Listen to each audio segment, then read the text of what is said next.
Sir आज़म स्वाति साहब के बयानियों पे आपका क्या रद्द अमल है? उन्होंने जेल में मुलाकात भी बगैर इजाज़त के पहले कर ली, जो इजाज़त थी जिनको उनको मुलाकात भी नहीं करने दी गई, तो क्या कहना चाहेंगे आप? देखें, आज़म स्वाति के बयान पे मैं कोई रद्द अमल नहीं देना चाहता, क्योंकि जो भी उन्होंने कहा है मेरा ख्याल है कि वो उसका जवाब पार्टी के प्लेटफॉर्म मौजूद हैं जो कि उनसे पूछेंगे कि किस तनाज़ुर में उन्होंने ये बयानात दिए हैं। पार्टी तितर बितर होती जा रही है सर। देखें, तितर बितर हो ही नहीं सकती। जब सबका महवर एक हो जो कि इमरान खान है, तो पार्टी तितर बितर हो नहीं सकती है। जो भी पार्टी में कोई इस तरह की बातें करता है जिससे कि ये तासुर मिले कि पार्टी में वो है ग्रुप बंदी है। देखिए, ये सियासी जमात है। सियासी जमात में मुख्तलिफ़ लोगों के मुख्तलिफ़ ख़यालात होते हैं, तो उसको जिस तरह से मीडिया पे बढ़ा चढ़ा के पेश किया जा रहा है उसकी वो अहमियत नहीं है। असल चीज़ ये है कि इस वक्त सब पूरी कौम मुत्तफ़िक़ है। देखिए, पूरी कौम एक साइड पे खड़ी हुई है जो कि इमरान खान के साथ है। देखिए, यहाँ पे इनफरादी लोगों की कोई सियासी हैसियत बहुत कम है। असल जो भी इस वक्त सियासत पाकिस्तान तहरीक इंसाफ के प्लेटफॉर्म से कर रहा है, वो खान साहब की नाम की वजह से कर रहा है।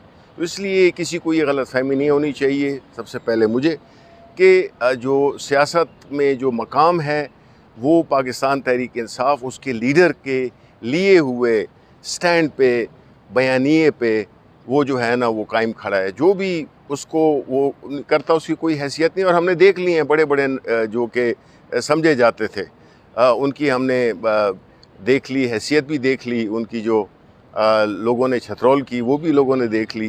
तो इसलिए खान साहब के लाइन से हटकर अपनी बात करना, वो उसको पूरी कौम उसको रिजेक्ट करती है।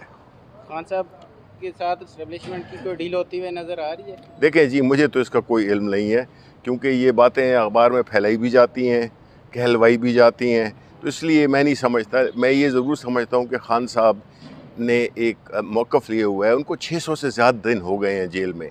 अगर तो उन्होंने कोई ऐसी डीलें करनी होती तो वो फिर ये 600 से ऊपर दिन क्यों जेल में गुजारते। तो खान साहब ही इस चीज़ का फ़ैसला करेंगे कि आगे का लाहे-अमल क्या होना चाहिए, सियासी लाहे-अमल क्या होना चाहिए, क्योंकि इस वक्त असल बात पाकिस्तान तहरीक इंसाफ की नहीं है, असल बात मुल्क की है। मुल्क जिस मुश्किलात में घिरा हुआ है, आप देख लें सिंध में देख लें क्या हो रहा है, आप बलूचिस्तान में देख लें क्या हो रहा है, आप खैबर पख्तूनख्वा में देख लें क्या हो रहा है। आपकी जो इकॉनमी है इस वक्त, जो ये सारी जो बैरूनी जो हमारे मसाइल हैं फकड़ हमारे पास, हमारी इकॉनमी, महंगाई, लोग बिल्कुल जिसे क़ुव्वत ख़रीद ख़त्म हो चुकी है। लोग जो है तो उन्हें समझ नहीं आ रही कि वो किस गुनाहों की सज़ा पा रहे हैं। और वो ये हुकूमत जो कि एक जाली मैंडेट के ज़रिए मारज़ वजूद में आई है, इनके पीछे अवाम की सपोर्ट ही नहीं है। तो ज़ाहिर है ये कामयाब नहीं हो सकते। इतने बड़े चैलेंजेस जब हों तो आपको अवाम की सपोर्ट चाहिए। वो नहीं होगी तो कुछ भी आप कर लें तो नहीं होगा। मुल्क तो कायम रहेगा एक जोग्राफियाई हद तक, ठीक है, लेकिन अगर हमने इसको बिल्कुल फॉर ग्रांटेड लिया तो हमारे पास तारीख़ में मिसालें हैं। और ये बहुत ही खौफनाक सिनारियो होता है जबकि कोई पूरी कौम उसमें हो, एक फितने में मुब्तला हो, जिसमें कि हर सूबा 4 इकाइयाँ, उसमें से 3 इकाइयाँ जो है तो वो इस वक्त शदीद मसाइल में, और वहाँ पे बेयकीनी भी है और वहाँ पे टेंशन भी है।